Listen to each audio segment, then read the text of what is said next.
You're listening to The Bible Guys, a podcast where a couple of friends talk about the Bible in fun and practical ways. Hey, Chris. Hey, Jeff, did you realize that intro calls us a couple of friends? A couple of friends. I know. That's a little presumptuous. We never said we were friends. I know. It wasn't our voice either. So yeah, right. So it's somebody just making assumptions. Yeah, that's right. They're just guessing. It's Connor. That voice is Connor, by the way. Who is our friend? Yeah, he is our friend. Yeah. So anybody who wants to know who that is, that's who it is. Yeah. There we go. Hey, well, today we are talking about Jesus healing many people. That's actually the only thing that it tells us. That's right. He's going to heal multiple people. Many people. And I wonder if many means 3 or 3,000. I think it's probably closer to the other. Yes, I agree. Yeah. The latter. Mm-hmm. Yeah. Well, before we get into that, I've got a big one for you today, man. You are going to be reading the Babylon Bee. Our commitment to news, quality news, is incredibly important. And we just had 2 significant bits of news, items that have come across our news desk at the Bible Guys studios that I'm not sure which one to use. So I'm going to let you choose. Okay, sure. So this one here's the title. Okay. It's, by the way, this came from the Babylon Bee. Only 2 cars in line at McDonald's. This won't take long, says dumbest man alive. That's hilarious. That's a good one. That's really good. Right. So there's that piece of news because we could find out what happens on that one. Or the other one is Taylor Swift was traded to the Jets. There's no doubt in my mind. I want to hear that article. Taylor Swift traded to the Jets? Yeah, no doubt. Okay, here we go. This is this is breaking news, by the way. So funny. I mean, this is just in. She's traded to the Jets. Just in through the Bible Guys news desk. East Rutherford, New Jersey. In a traumatic upset for the sporting world, Taylor Swift has been traded from the Kansas City Chiefs to the New York Jets, where she will begin dating tight end Tyler Conklin. Wow. If you don't know, she's been dating Kelsey. Yeah, Kelsey, who is the tight end for San Fran. For Kansas City Chiefs. Oh, duh. Yeah. We had to trade 3 starting players for Swift, but I think it'll be worth it in the end, said GM Joe Douglas. Maybe now everyone will start coming to our games. Taylor Swift is reportedly eager to get started with the team. Quote, I'm happy to be back in New York, or at least New York adjacent. I didn't realize they played in Jersey, which is a bit of a turnoff, but anything's better than Missouri. Like, ew. That's so funny. Kansas City Chiefs Travis Kelce has reportedly slipped into depression after realizing his relationship with Swift has been used to elevate the status of his team. This is devastating for me, he said. On the plus side, my Insta followers are through the roof and my jersey sales have never been better. I guess it's not all bad. But come on, the Jets? Really? He added. The rest of the Jets roster is reportedly hopeful this will pave the way for each of them to date their own pop singer, but positions are limited. Quote, none of us want to end up with Lizzo, noted quarterback Zach Wilson. At publishing time, the New York Jets had already become the most popular team in the NFL thanks to Swift's influence. Kelsey confirmed he's now open to dating any other billionaire pop stars who may be available. Oh, my word. That's so good. It's so good.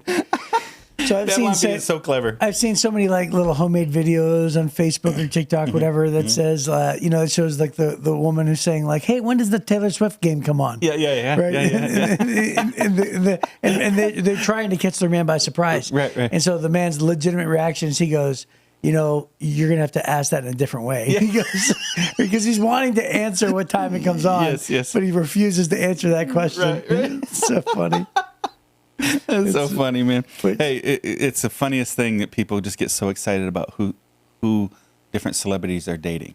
Yeah. Well, why does it matter? But the Taylor thing is a cut above the rest, though. Why? Well, because it doesn't matter who she's dating. No, it shouldn't matter. Yeah.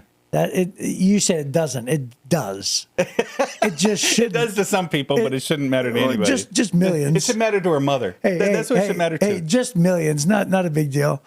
But no, it shouldn't. That's the correct. It's none of your business. She's a singer. That's what she does. She sings and fills stadiums, man. Oh, that's so funny. Whatever. Okay, it's so funny. It has nothing to do with football. No, right, Nothing. Exactly. Nothing to do with football. Yeah, but you would think that like it was all about Taylor Swift. Well, it used to be that Monday Night Football or Thursday Night Football, Sunday Night Football in America, whatever, all those things. It used to be whenever there was a cutaway from the game, they would cut and show some graphic about a play or something like that. And now they just cut to the box where Taylor Swift is sitting in, and then talk about her hair, and talk about who she's with and then, who she's not with. And they're like, is that Deadpool and Wolverine?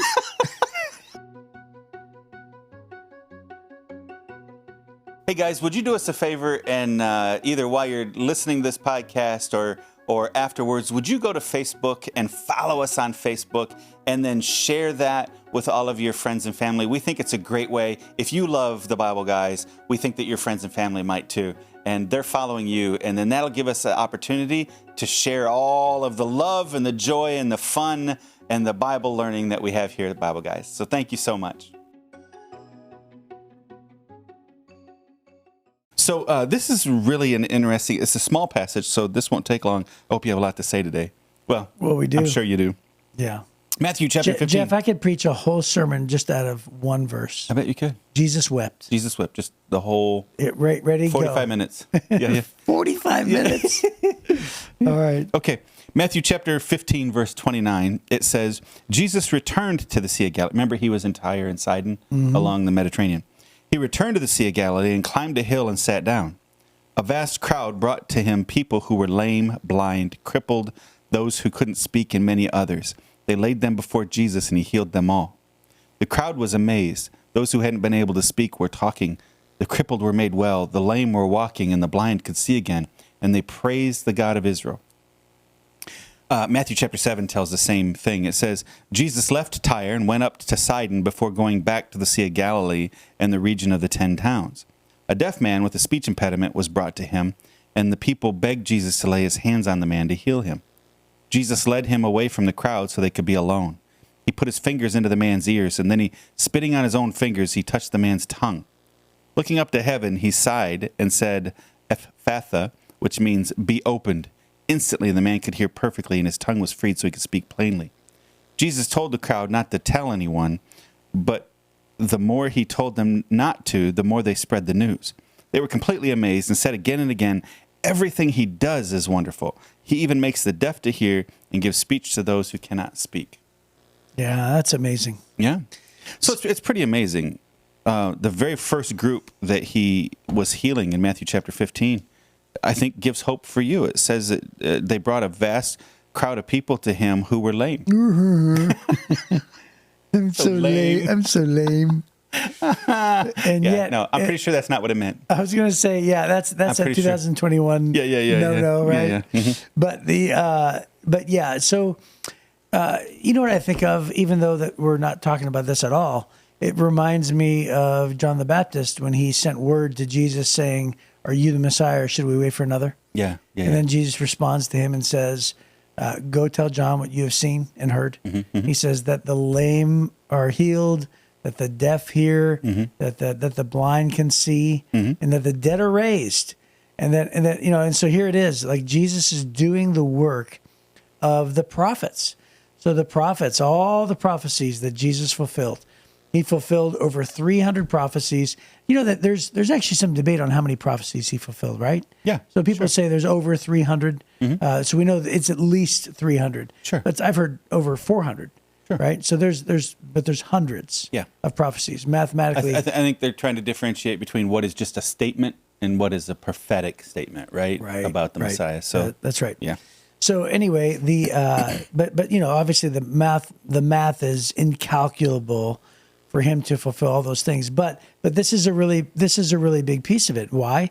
Because he's not just healing the people that are brought before him out of love and compassion and concern. He's also fulfilling the scriptures. And one of the biggest pieces of the Messiah to prove his authority is to do these miracles.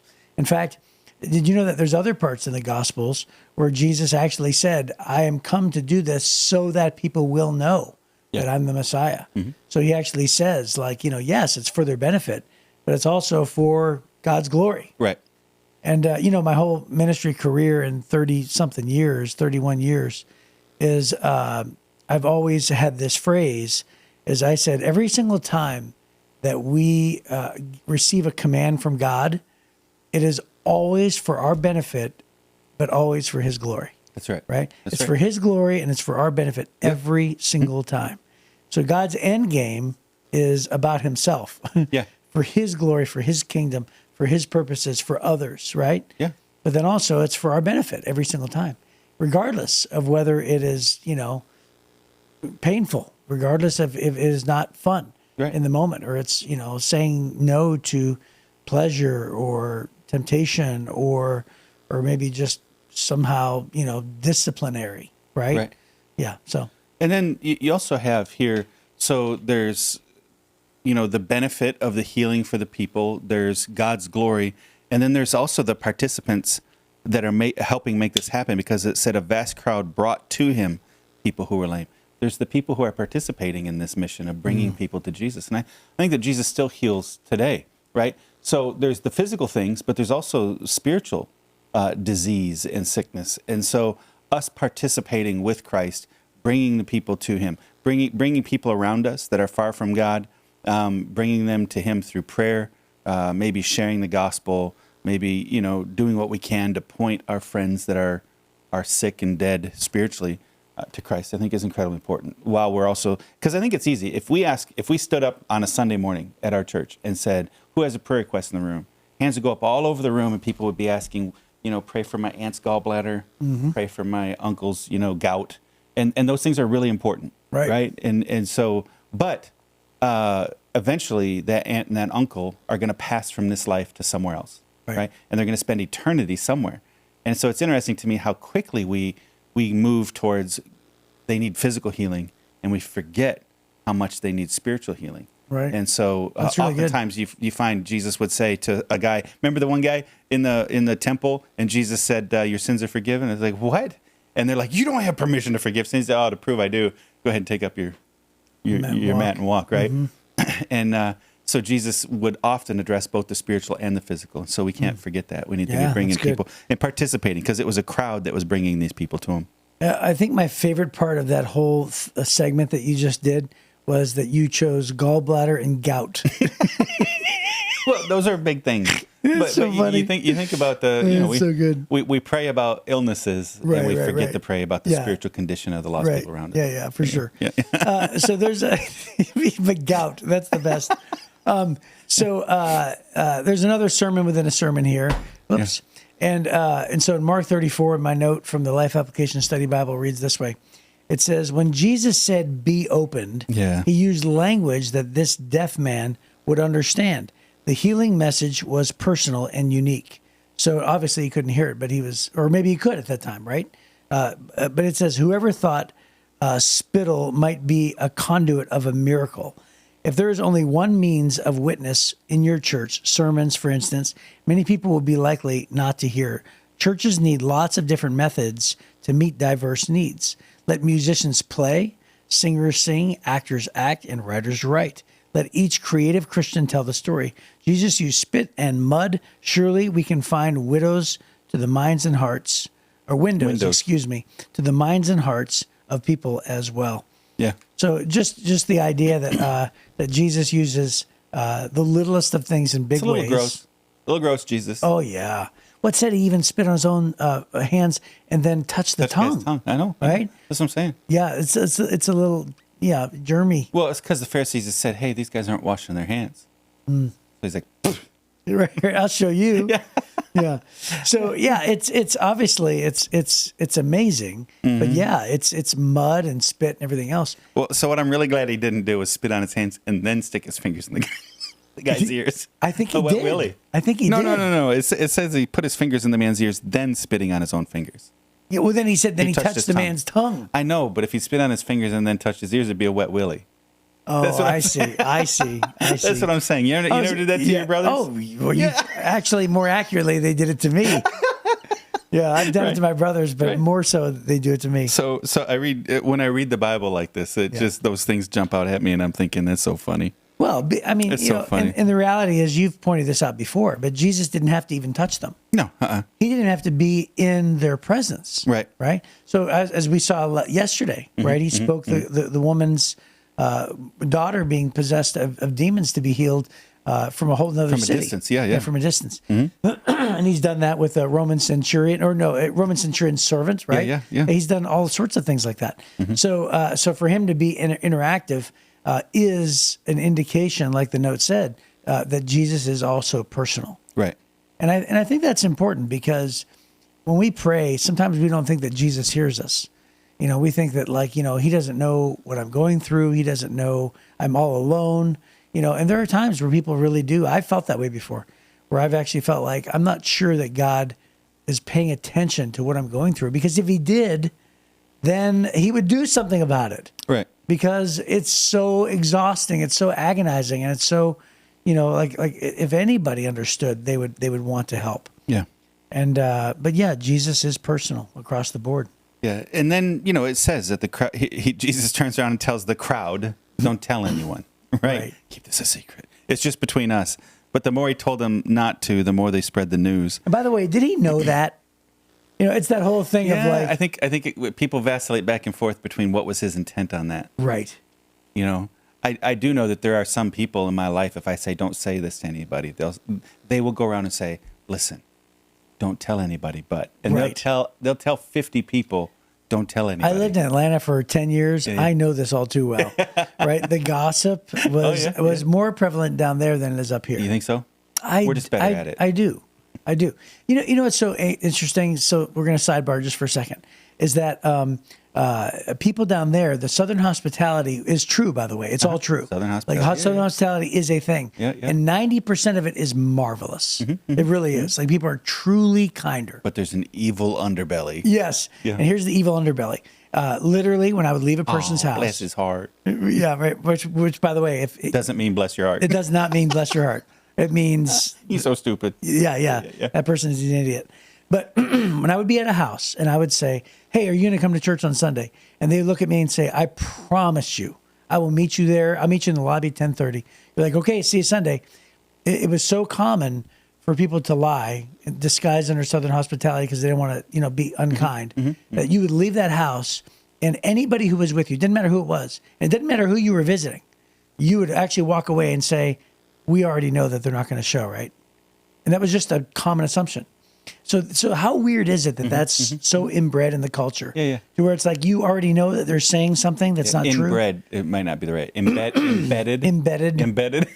I said inbred, didn't I? that may have been a Freudian slip there. Yeah, there you go. You need to apologize to all of our listeners from Georgia. From Alabama and Georgia. So the it's so funny. So it's I can't get around that one, can I? No. I thought I'm going to let it go, and then I thought I better not let it go. Yeah. So I didn't mean to say that. It's embedded. Embedded. Sorry, everybody in the South. Oh, by the way, I love the South. I love the South. I really do. So anyway, I still love trucks and country music too. By the way, there you go. But the point is that I moved to the North in 2004, and I remember being out there in the ball field. And I remember talking to somebody about church, and I said, hey, come to church, or, hey, I'll invite you to church. And they said to me, go to blank. Oh, right? Yeah. Go to Hades. Yeah. Right? Uh-huh. And they looked at me right in my face and said it. And I was like, oh, that is so delightfully refreshing. You love getting I thought, I love that. Yeah. Because somebody actually said what they think. You're like, no, it's not going to happen. And I told my wife about this, and she, of course, wasn't, the pastor in position like I was. So she didn't see the underbelly side of it, right? So her experience with Southern hospitality is generally really, really good. But I hated that part of it. The ministry part of it was exhausting. Yeah. And so I much prefer somebody telling me like it is. So the issue here is he's telling them don't go tell anyone, and then they gossip. Did he tell them knowing that they would, and that was a tactic he was using? Right. Or is this a please don't tell anybody else? I genuinely think because he's so exhausted all the time. And there's evidence of him wanting to get away. I genuinely think it was just don't tell anybody else. I agree. Yeah. It's something he can't stop. And he probably knows it. Right. And so there's Jesus isn't trying to get more followers and more clicks at this point. Right. Make sure you like and give me a thumbs up. Which we say. Subscribe. Yeah, right. That's not what he's doing here. He's on his way. He knows pretty soon he's getting ready to head towards Jerusalem. He's heading towards the cross. these temporary healings, they're important to that individual in that moment, but in the scope of eternity, which is really where his focus is, it's such a temporary solution. And then he was frustrated that they didn't really get the point. Yeah. Right. And he's already established his messiahship at this point. Yeah. Mm-hmm. He's already sort of accomplished and done all the things that he has come to set out to do. So if he hadn't healed one more person, he still would have fulfilled the scriptures. Yeah. When it comes to healing the blind, the sick, the lame, raising the dead, all that. Yeah. He's done all of it. Right. So he's fulfilled the scriptures. So it's just a matter of, do you heal 200 people or do you heal 20,000 people? Right. Right. Right. And it's more of the same. Yeah. Like you said. Well, tomorrow you'll get an indication of it because he said we've been here 3 days. Right. It just doesn't end. Yeah. Right. So they say they were completely amazed and said again and again, everything he does is wonderful. Right. So it's interesting. The religious leaders are always looking at everything he does as evil. Wonderful. Right. Yeah. The religious leaders are looking at him, everything he does and says is evil. And the people are saying everything he does is wonderful. Right. And they get pulled back and forth. And he even makes the deaf to hear and gives speech to those who cannot speak. And, when you really have an encounter with Jesus, I think that's what you come away with is everything he does is wonderful. Yeah, that's great. Even when he spits on his fingers and touches your tongue. Right. Yeah, which, by the way, there's another sermon altogether. Absolutely. Which is sometimes he answers our needs, wants, and wishes maybe slightly different than we thought. Yeah. Mm-hmm. Right? Mm-hmm. We don't get to dictate how he solves the problem we're asking him to solve. Yeah, right. Yeah. Yeah. And so there it is right there. Whole other message there, man. Yeah. So how about that little, I slipped that in, didn't I? I slipped it right in there. Oh. Well, hey, that's a great place to end. And hopefully we'll see you tomorrow on the Bible Guys.